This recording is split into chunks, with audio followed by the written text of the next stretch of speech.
Olá, amigos, sejam todos muito bem-vindos novamente. Gostaria de agradecer ao grande número de visualizações aqui no nosso canal. Conto com vocês para continuarmos com esses encontros de cultura e aprendizado do que é Libras. Mas como vocês já perceberam, a gente tem que falar muito também do que não é Libras. Peço então que, ao final, lembrem-se de deixar aqui as suas sugestões, críticas, comentários e, é claro, inscrevam-se, curtam e compartilhem, ok? Hoje vamos avançar um pouquinho nas nossas videoaulas, mais do que o que tínhamos planejado. Isso porque tenho recebido várias perguntas sobre a questão da interpretação em Libras. Depois disso, continuaremos na sequência prevista. Isso não quer dizer que estamos saindo do rumo ou pulando informações importantes. Pelo contrário, vamos retomá-las quantas vezes forem necessárias. Por quê, pessoal? É claro, o aprendizado nunca se esgota. Hoje, então, vamos conversar sobre o que é o ato de interpretar em Libras. E para isso, como sempre eu faço nas nossas videoaulas, usaremos bases teóricas de pesquisadores que norteiam essa profissão tão bela que é a nossa. A própria etimologia dessa palavra, o verbo traduzir, já nos ajuda a entender a importância desse assunto e do porquê vamos tratar dele agora.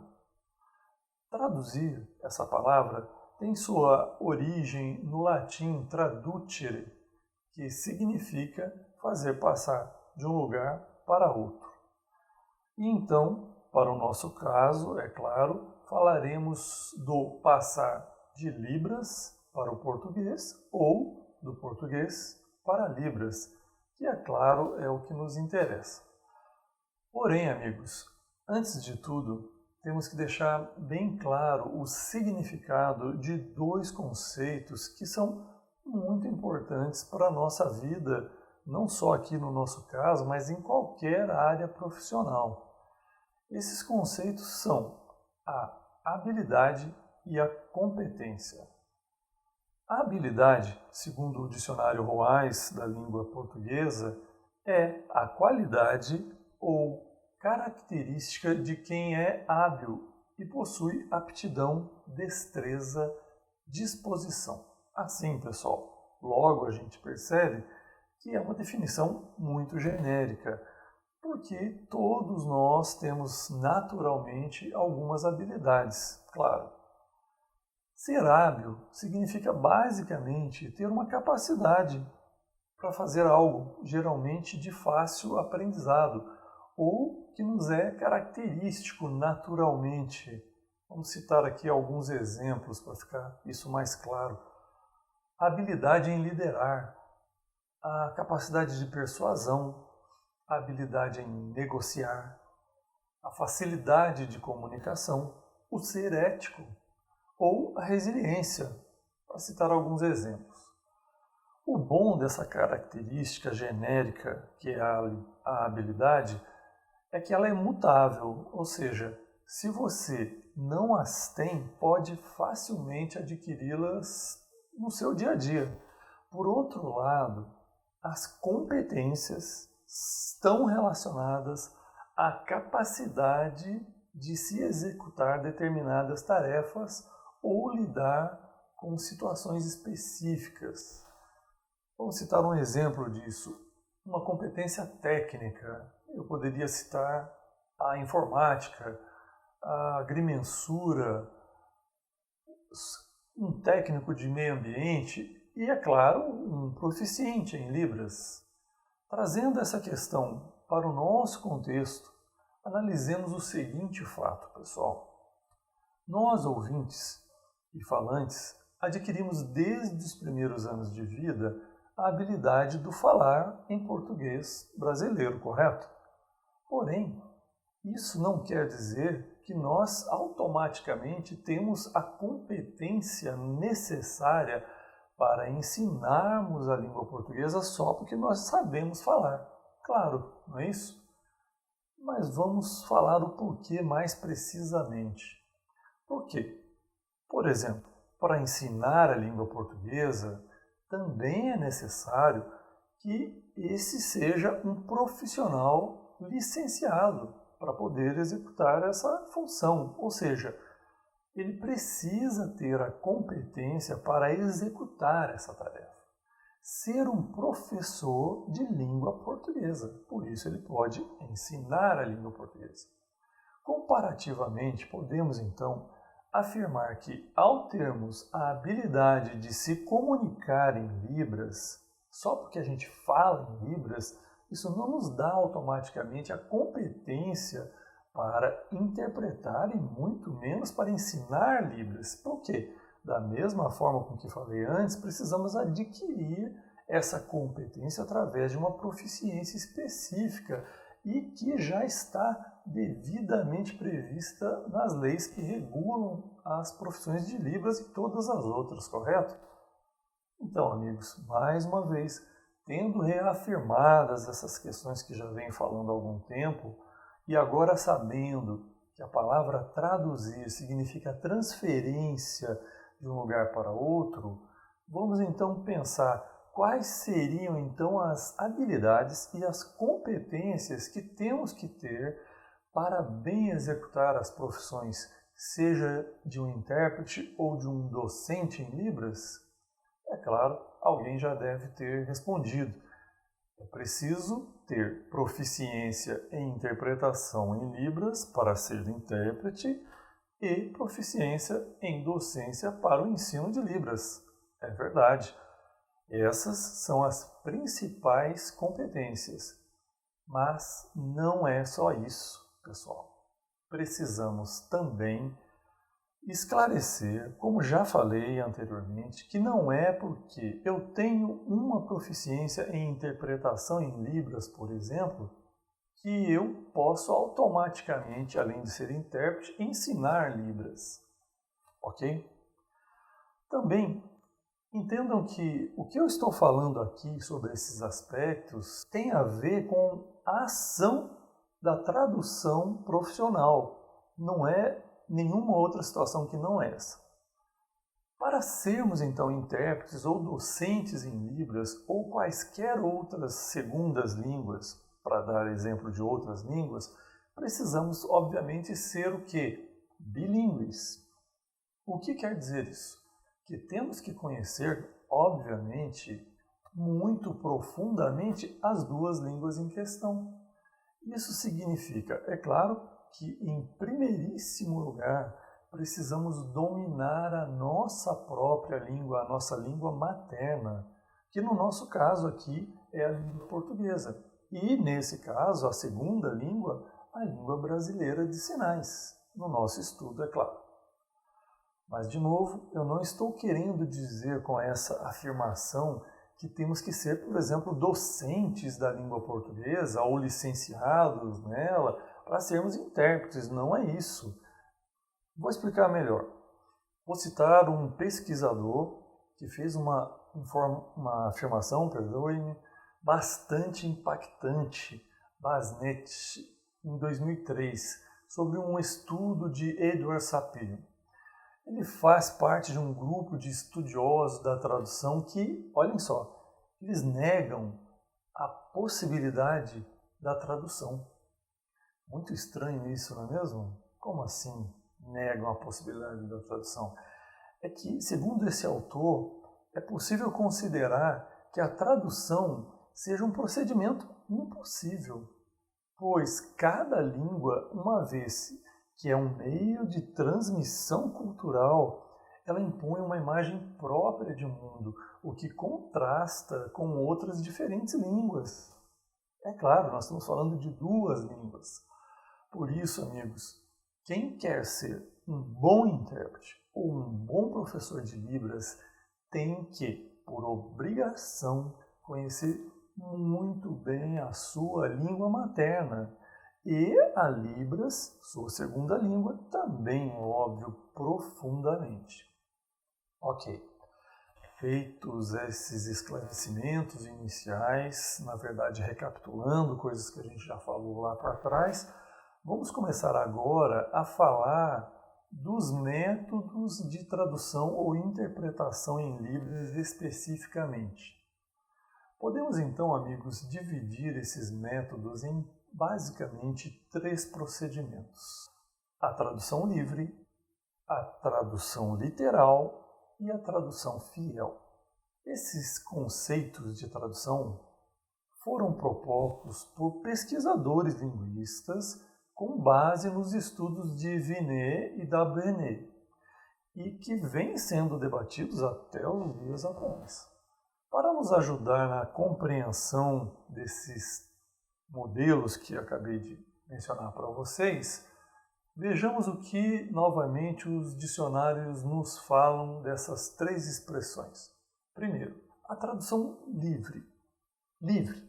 Essa expressão, como ela tem um sentido muito de fácil compreensão, vamos nos apoiar na afirmação de Reis, que diz que é um processo de comunicação, de mediação bilíngue, que comumente visa a produção na língua-alvo de um texto que seja funcionalmente equivalente ao texto da língua-fonte. Dentro dessa modalidade, Newmark também propõe que existam 2 vertentes, que seriam a tradução semântica, que vai privilegiar a língua de partida, o autor e o seu público original, e a tradução comunicativa, na qual a ênfase é colocada sobre a língua de chegada e seu leitor. Assim, amigos, podemos notar que o não entendimento adequado do que seja o processo de tradução livre pode resultar em mudanças produzidas por uma simples decisão particular do tradutor, por exemplo, correndo o risco de se executar uma tradução que é chamada de infiel. Agora, a tradução literal. Também, segundo o dicionário, literal é a qualidade do que é exato, rigoroso e restrito. Se prende estritamente ao significado próprio e etimológico das palavras. Olhem só, aqui também, só a literalidade pode conduzir à interpretação, a atuações automáticas que vão abrir mão da reflexão, que podem resultar em uma tradução incorreta também, ou incoerente com a gramática, por exemplo, ou o contexto sociocultural da língua de origem. E aí desconsidera-se todos os seus sentidos figurados, por exemplo. Portanto, já dá para perceber, pessoal, que esse é um modelo que, em geral, leva a tradução em Libras ao chamado português sinalizado, que nós sempre estamos aqui batendo nessa tecla, que não é nem Libras, nem língua portuguesa. Enfim, a tradução fiel. Novamente, segundo os dicionários, fiel é o quê? É o que é exato, verídico, possui constância, firmeza no sentido. Aqui agora há um alto grau de semelhança entre o original e sua transposição para a língua-alvo. Possui constância e firmeza nas afeições e nos sentimentos, prestem atenção nisso. Tem um comprometimento intenso com o conhecimento e com a forma, embasados em estudos científicos. Ora, professor, mas e agora, afinal de contas, qual técnica que nós devemos utilizar? Atenção, pessoal, não é uma resposta simples realmente. O principal é que tudo isso nos mostra que o saber Libras não é apenas saber sinais. Disso sim nós podemos ter certeza absoluta. Como então traduzir corretamente? Na verdade, amigos, temos que usar um pouco de tudo. O grande erro mesmo está em se restringir a ação tradutória a um único procedimento baseado apenas em itens lexicais, que já falamos várias vezes que são os sinais em Libras no nosso caso. Ora, amigos, baseado então nesses contextos e tendo então já nos apropriados desses conhecimentos, é que eu lhes proponho a metodologia que chamei de Libras em 3 fases, que aliás é o nome do nosso grupo aqui. Nessa proposta metodológica, utilizaremos os conceitos de literalidade e fidelidade dependente do gênero discursivo que se quer traduzir ou interpretar. Por isso é que eu não vou incluir nessa minha proposta o método livre, pelos motivos que já especificados no início do nosso vídeo. Pois não se pode, por exemplo, traduzir um texto bíblico da mesma forma com que se traduz uma notícia ou um edital. Aí, então, amigos, podemos entender aquela pergunta lá do início: como vamos ser bons intérpretes se não entendemos bem de que gêneros discursivos estamos falando ou estamos traduzindo? Para encerrar, quero citar Paulo Rounet. Ele afirma com segurança que nunca vai existir uma tradução ideal de determinado texto. Ele diz que haverá muitas traduções boas, mas não a tradução boa de um original. Humberto Eco também postula que seria impossível ser totalmente fiel, já que, ao traduzirmos, nunca dizemos a mesma coisa, porém quase a mesma coisa. Assim, amigos, nessa linha de raciocínio e pedindo licença aos nossos irmãos de outras denominações religiosas, eu também estou publicando uma versão atualizada das orações do Pai Nosso e da Ave Maria, mostrando como é que isso mais ou menos pode acontecer. Lembrando, é a minha versão da tradução e, como já falei, não é a única.